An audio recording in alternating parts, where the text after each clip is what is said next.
بسم اللہ الرحمن الرحیم۔ السلام علیکم ورحمۃ اللہ وبرکاتہ۔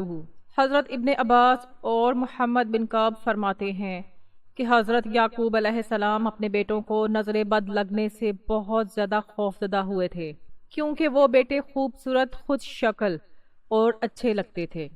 حضرت یعقوب علیہ السلام کو ڈر تھا کہ کہیں نظر بد سے ان کے بیٹوں کو نقصان نہ پہنچ جائے، کیونکہ نظر بد ایک ایسی چیز ہے جو ایک ماہر گھڑ سوار کو اس کے گھوڑے سے گرا دیتی ہے۔ پھر اللہ کے رسول محمد صلی اللہ علیہ وآلہ وسلم نے فرمایا، العین الحق ولو کان شیء سابق القدر سبقت العین، اور نظر بد کا لگنا حق ہے۔ اگر تقدیر پر کوئی حاوی ہو سکتا تو یقیناً نظر بد حاوی ہو جاتی، اور اگر تم لوگوں کو خود کو غسل دینے کا کہا جائے تو خود کو غسل دو۔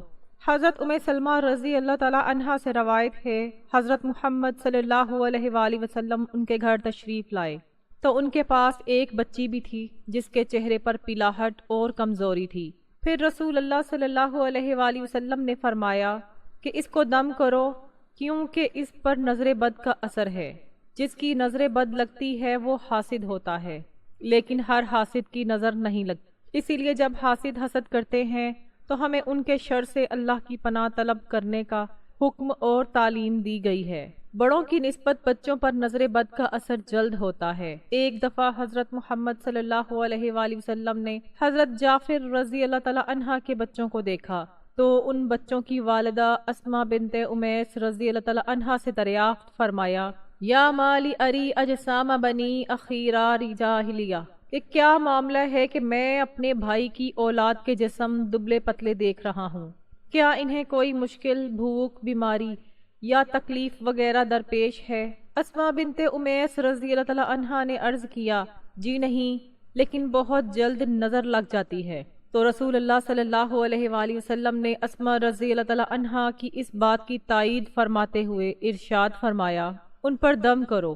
حضرت اسماء بنت عمیر رضی اللہ تعالی عنہا کا فرمان ہے کہ میں نے رسول اللہ صلی اللہ علیہ وآلہ وسلم کی خدمت میں دم کے الفاظ پیش کیے تو انہوں نے ارشاد فرمایا، ان پر دم کرو۔ دم سے مراد وہ الفاظ ہیں جن کے ذریعے اللہ تعالیٰ کے حضور نظر بد، جادو، آسیب اور بیماری وغیرہ سے نجات اور شفا طلب کی جاتی تھی، اور کسی شک اور شبہ کے بغیر یہ کہنا حق ہے کہ اس کام کے لیے قرآن کریم کی آیات مبارکہ اور رسول اللہ صلی اللہ علیہ وآلہ وسلم کی صحیح ثابت شدہ احادیث مبارکہ میں بیان کردہ الفاظ کے علاوہ کوئی اور الفاظ استعمال کرنا جائز نہیں۔ نظر بد کی پہچان۔ نظر بد یا جادو اور آسیب کا اثر ہونے کی بہت سی علامات ہوتی ہیں۔ کچھ علامات تو ایسی ہوتی ہیں جن کے ظاہر ہونے کی صورت پہ مزید کسی جانچ کی ضرورت نہیں ہوتی، اور کچھ علامات ایسی ہوتی ہیں جن کا سبب کوئی جسمانی یا نفسیاتی بیماری یا غیر معمولی رویہ بھی ہو سکتا ہے۔ لہٰذا ہمیں اچھی طرح سے سمجھ لینا چاہیے کہ کسی پر جسمانی مشکلات نمودار ہونے کی صورت میں اسے نظر بد کا شکار سمجھ لینے سے پہلے یہ ضروری ہے کہ اس کا جسمانی طور پر طبی معائنہ کروایا جائے، اور کسی صحیح مستند نفسیاتی طبیب سے بھی اس کا معائنہ کروایا جائے، اور اگر ان دونوں اطراف میں سے اس میں کسی بیماری یا غیر معمولی حالت و کیفیت کا پتہ نہ چل سکے تو پھر نظر بد لگنے یا کسی جادو یا آسیب وغیرہ کے اثر ہونے کے بارے میں سوچنا چاہیے۔ تب بھی نفسیاتی معائنے کے بعد اس امکان کے بارے میں سوچا جانا چاہیے۔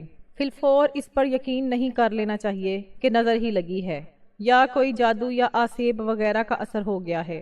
جب نظر بد، جادو یا آسیب وغیرہ کے اثر انداز ہو چکنے کا یا ایسے ہی امکان کا معلوم کرنا ہو تو اس کا بہترین اور تجربات سے ثابت شدہ طریقہ یہ ہے کہ جس شخص کے بارے میں ایسا کوئی شک ہو اس پر قرآن کریم کی تلاوت کی جائے۔ ان آیات کی تلاوت جو صحیح عقیدے اور عمل والے علماء کے تجربات کے مطابق اور بلا شک و شبہ اللہ تعالیٰ کی مشیت سے ایسے معاملات میں علاج کی تاثیر رکھنے والی ہوتی ہیں۔ جب ان آیات کو مشکوک شخص یا مریض شخص کے سامنے تلاوت کیا جاتا ہے، یا بسا اوقات جب ان کے سامنے قرآن کریم کی تلاوت کی جاتی ہے تو اس پر درج ذیل علامات ظاہر ہوتی ہیں۔ نمبر 1، چہرے پر پلاہٹ ظاہر ہونا۔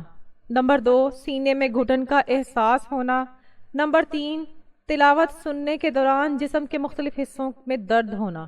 نمبر 4، معمول سے زیادہ گرمی محسوس ہونا۔ نمبر 5، پسینہ آنا، خاص طور پر کمر پر پسینے کی کمی یا زیادتی سے نظر کی شدت کا اندازہ ہو جاتا ہے۔ نمبر 6، پہلوؤں میں درد محسوس ہونا۔ نمبر 7، بے چینی کی کیفیت ہو جانا اور ادھر ادھر دیکھتے ہو اور متوجہ ہوتے رہنا۔ نمبر 8، رونا یا کسی سبب کے بغیر اور رونے کی کیفیت کے بغیر آنسو جاری ہو جانا۔ نمبر 9، کسی وقت یہ حالت پاس بیٹھے ہوئے لوگوں پر بھی ظاہر ہو جاتی ہے جو کہ علاج کی غرض سے نہیں بیٹھے ہوتے۔ ایسی صورت میں معالج کو ان کی طرف بھی توجہ دینا پڑتی ہے، لیکن دیکھنے والوں پر عموماً یہ اثر مریض کی حالت کو دیکھنے یا آیات شریفہ کو سمجھنے کی وجہ سے ظاہر ہوتا ہے۔ اس سے یہ نہیں سمجھا جائے کہ وہ لوگ بھی کسی نظر یا جادو یا آسیب وغیرہ کا شکار ہیں۔ نمبر 10، پہلوؤں کا پھڑکنا اور جسم کے مختلف حصوں کا بلا ارادہ خود بخود حرکت کرنا۔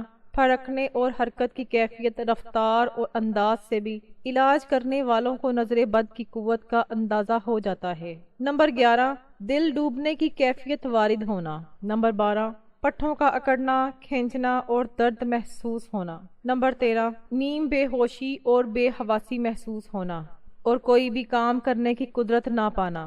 نمبر 14، پہلوؤں میں ٹھنڈک کا احساس ہونا۔ نمبر 15، کسی طبعی اور مادی سبب کے بغیر جسم پر نیلاہٹ اور سبزی مائل دھبوں کا ظاہر ہونا۔ نظر بد کا علاج نبوی صلی اللہ علیہ وآلہ وسلم میں وہ دم جو حضرت جبرائیل علیہ السلام نے رسول اللہ صلی اللہ علیہ وآلہ وسلم پر کیا۔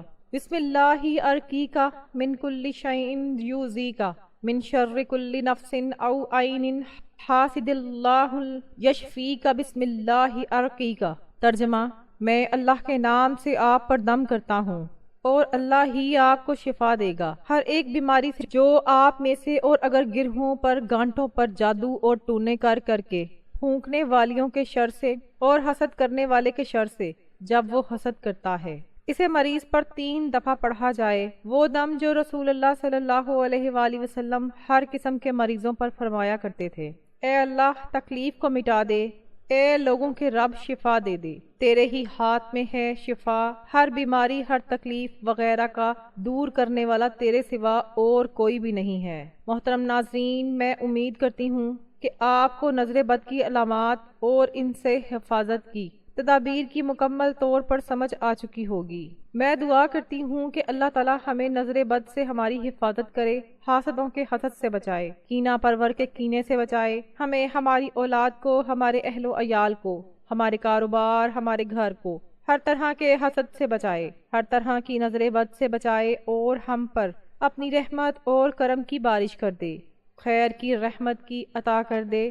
محترم ناظرین، میں دعا کرتی ہوں کہ اللہ تعالیٰ میرا سنانا اور آپ کا سننا اپنی بارگاہ میں قبول و منظور فرمائے، آمین ثم آمین۔ اللہ تعالیٰ ہمیں نیکی کی بات کو سننے، سمجھنے اور اس پر عمل کرنے کی بھی توفیق عطا فرمائے، ہمیں دنیا اور آخرت میں کامیابی عطا کر دے۔